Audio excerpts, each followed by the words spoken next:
Hello everyone, welcome back to another Python tutorial. Today we're diving into one of the most fundamental concept in programming, that is actually data types. In Python, everything you work with like numbers, text or even collections of data has a specific data type. Understanding data types is crucial because they help you know what kind of data you are working with and how to use it effectively. By end of this tutorial, you will not only learn about Python's built-in data type but also understand when to use is on with practical example. So let's get started. First, let's understand what data types are. A data types define the kind of value a variable can hold. For example, the whole number like 5 or 100 are of type integer, and text like hello is a string. The best part about Python is that it's dynamically typed, which means you don't need to declare the type of a variable explicitly. Python does it for you. Let's now explore Python most common data types one by one, and I will explain when to use each. Numeric data types: integer, float and complex. Python supports three types of numeric data. First one is integer, used for whole numbers; float, used for decimal numbers; and complex, used for complex number with a real and imaginary part. For example, let me declare some numeric type data. For example, here if we define is, and here this is actually a variable name, then we are going to assign it by using a equal sign. It's actually assignment operator.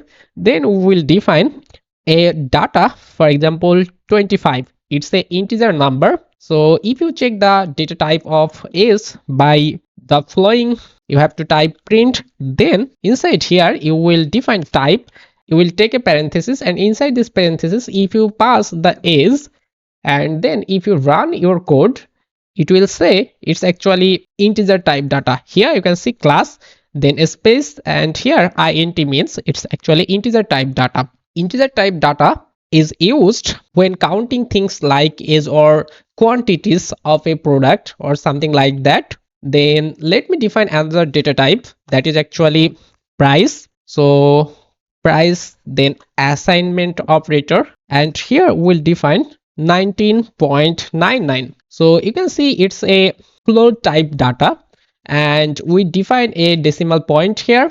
Okay, so if we just check the type of data, the price is here. Let me print type, and we will pass now price. Then we'll clear it and run our code again. Now it can say it's actually a float type data. And lastly, we'll check the complex number. So that's why z and then equal, here we'll define 3 plus 4j. It's actually a imaginary number with a real number, and it's actually called a complex number.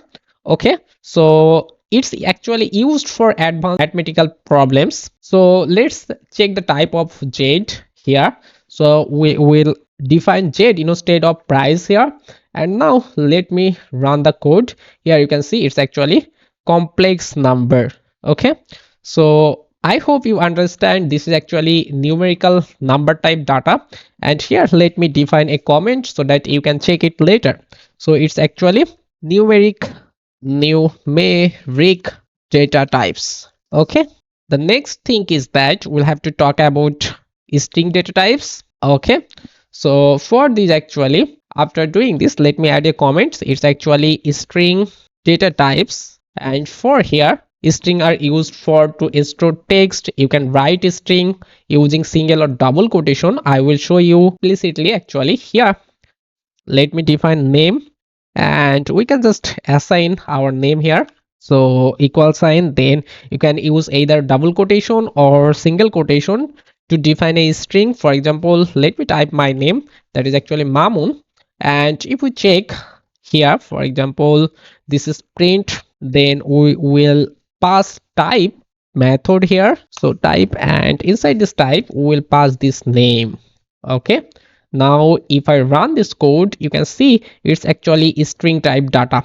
And after then, what you can do, you can just define another string type data using actually double quotation. For example, you want to greet something, so that's why here is our greeting, then assigning to actually double quotation. Here is actually hello Python developers, dev developers, okay, something like that. And now if we check the type of greetings, it's actually say the same thing. Like here it will be the string type data. Let me run this code and see, this is actually string type data.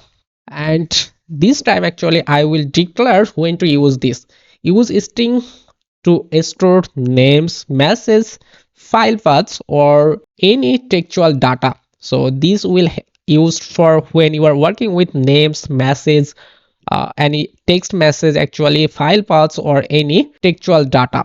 String are incredibly versatile. You can join them, slice them, format them for dynamic outputs. Now let's move to the collections, starting with list. So for this actually here I have to add a comments.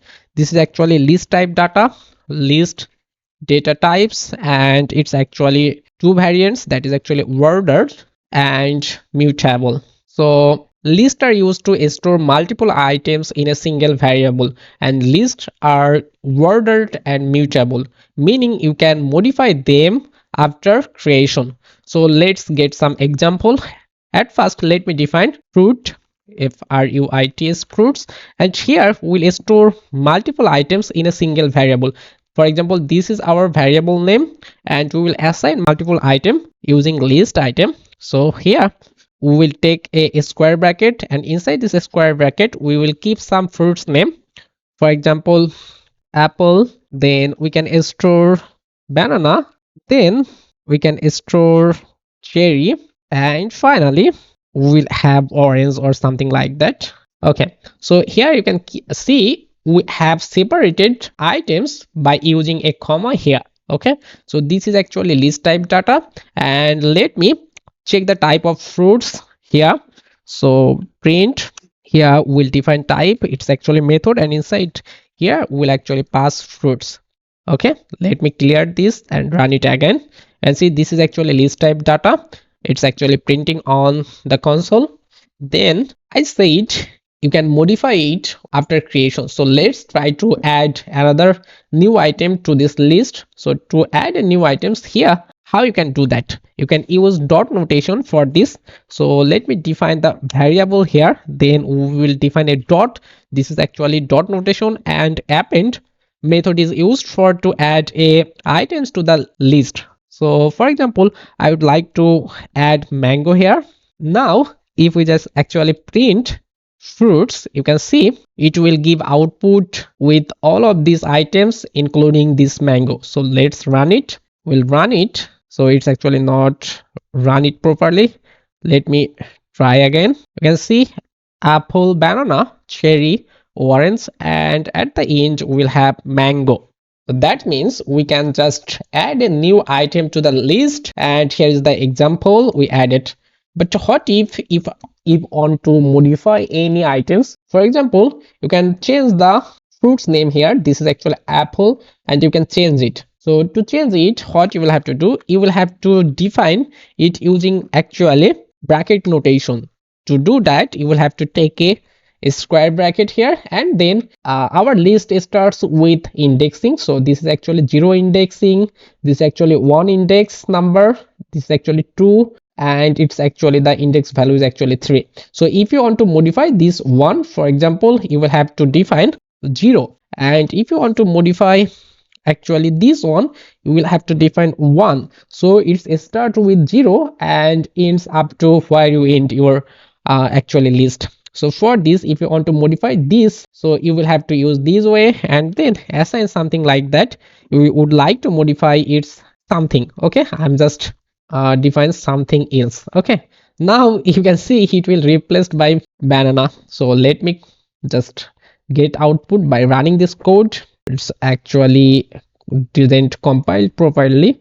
We will just try it with Python. So now let me run it again. You can see it's actually apple, then something else, then cherry, mango, sorry, orange and mango. So that means our list item is modified it here by using this word. You can write any fruit name here, but I just write something else. Okay, so that is the thing. After doing that, the next thing is that let me declare it when actually you use this list type data.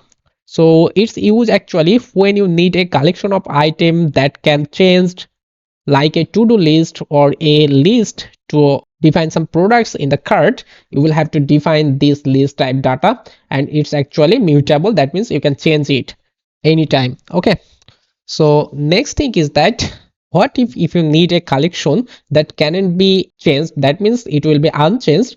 That's why we need to talk about tuples. Tuples is cannot be changed, so that's why let me explore the example for the tuples. So we'll add a comment tuples data types, and that is actually worded, but it's actually immutable. Immutable means you cannot change it. So let's get it. So tuples are similar to the list, but it's actually immutable, which means you cannot change it after creation. So if you create one, then you cannot change it. For example, here we can just define a variable name actually, that is actually coordinates, and here you will define two values 10 and 20 for the coordinates. And if you just for example print, and you can check the type of coordinates and run your code, you can see it's actually tuple, and you cannot change it when it's actually created. And if you want another example, you can just check something like that. You will have colors, and then you will define, look, when we are just defining tuple, we'll have to use parentheses here. Then we will divide it actually the items using comma.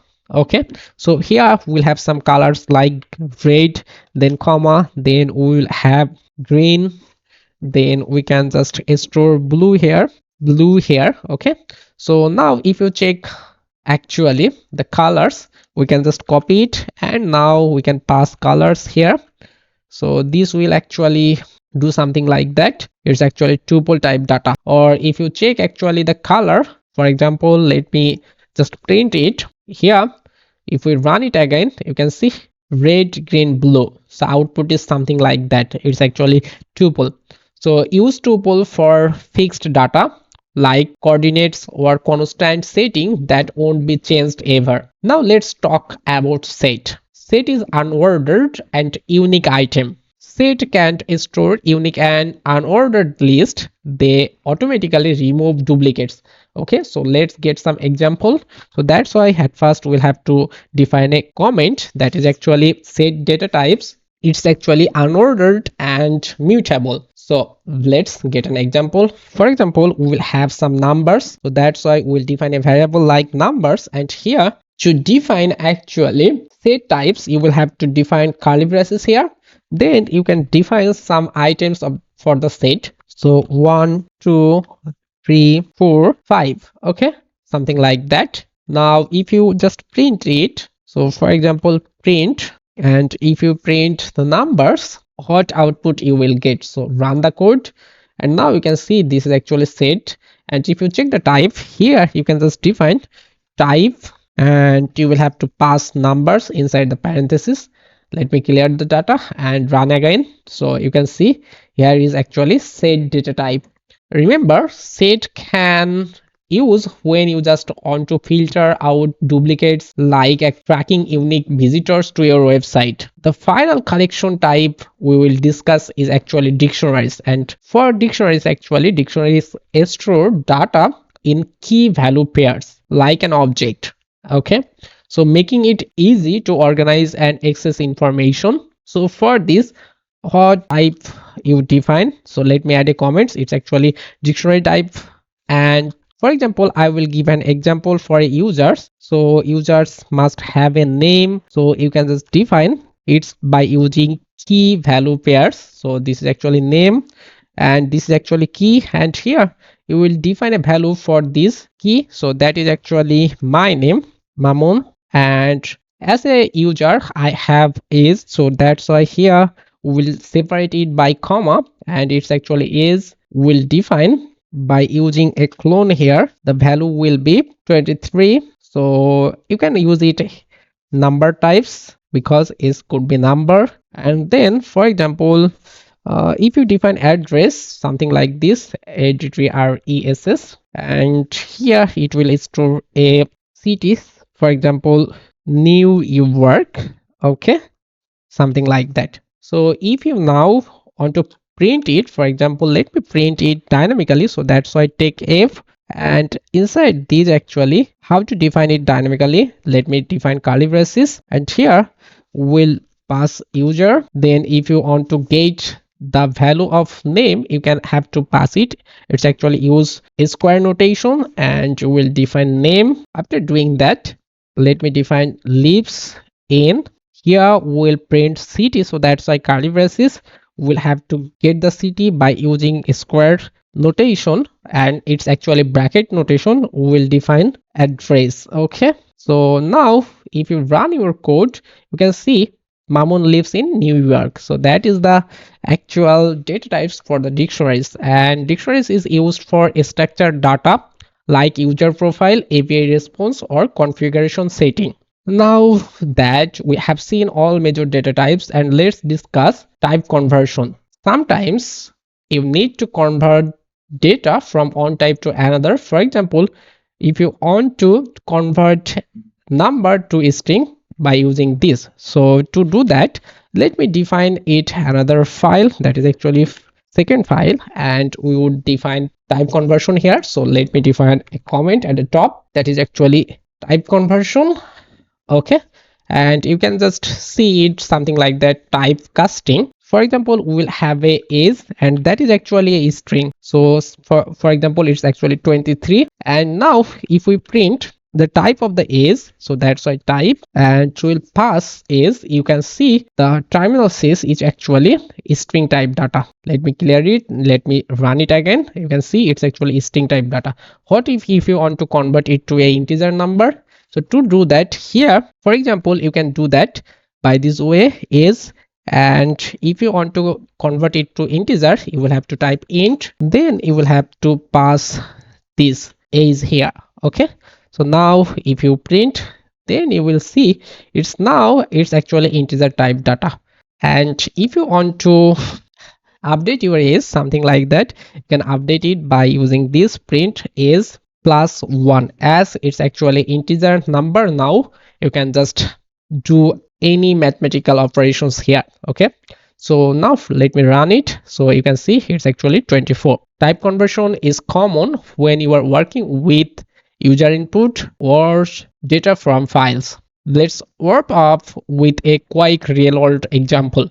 So for this real world example, let me define another Python file. So for example it's actually 3.py. Here we'll work with all the above things we learned. So for this, at first we'll define dictionaries, so that's why we'll define a variable name, that is actually user data, and we will define a assignment operator, that is actually equal sign, and here we will define name, that would be the person name, so it's actually key, and here after this colon we'll define value, that is actually Johan, Johan.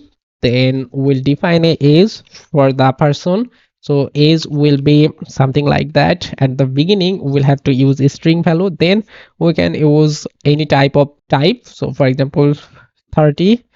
Then we will include actually hobbies, so hobbies it would be something like that, it's actually list type data. So first thing is that reading, then we can just define another items, that is actually traveling, and as a programmer we can keep coding here at the end. Okay, so this is actually list type data, and after doing that we can add another type data, that is actually boolean type, so is underscore student, and we can pass true or false here. So this is actually for boolean type data, we missed that above. Okay, so now I just define it here. Now if you print it by using dynamically, so that's why we'll take a if at the beginning, then we'll have quotations, and here actually we'll have curly braces to print dynamically. We would like to access user data, so username, for username we'll have to define a square bracket, so this is actually bracket notation, then we'll define name. And after doing that, we'll have is. Then we would like to print is here, so that's why we will have actually curly braces, and here we'll define user underscore, and we would like to print is, so that's why is years old. So this is the first text, and we also like to print hobbies here. So by doing that, we'll have to do it dynamically. So a quotations, and here we'll define hobbies, and after doing that, we'll dynamically print. So that's why we take curly braces, and inside here actually we can define a string with a space. Then we would like to join method, apply join method to join two types of data here. So we'll define user data, and we would like to define hobbies here. Okay, so let's check the codes by running this. So you can see actually Johan is 30 years old and hobbies reading, traveling and coding. So here we will use join method to join this list item that is defined above. So this is how you can combine string, integer, list and booleans to organize your information. To summarize, use integer for whole numbers, float for decimal, and string for actually text. Use list for mutable collections and tuples for immutable ones. And use sets for actually unique items and dictionaries for structured data. Thank you for watching. Don't forget to like this video, subscribe to the channel, and hit the bell icon for more Python tutorials. See you in the next lesson.